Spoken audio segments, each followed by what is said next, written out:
अकोल्यातील तपे हनुमान मंदिर हे एक मंदिर नाही तर ही एक अकोल्याची ताकद आहे। या ठिकाणी पाऊल टाकताच मन एकदम शांत होऊन जातं।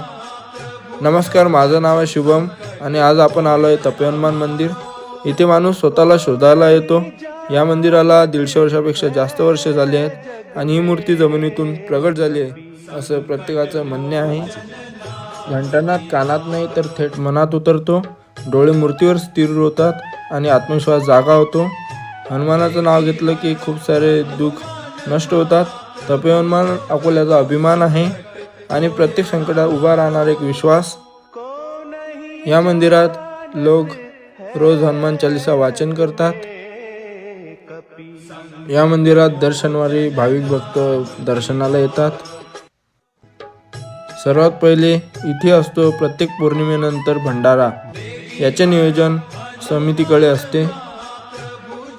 जर तुम्ही अकोल्यातील तपे हनुमान मंदिरात आले किंवा यायचं मन असेल तर नक्की कमेंट करा आणि नेक्स्ट व्हिडिओ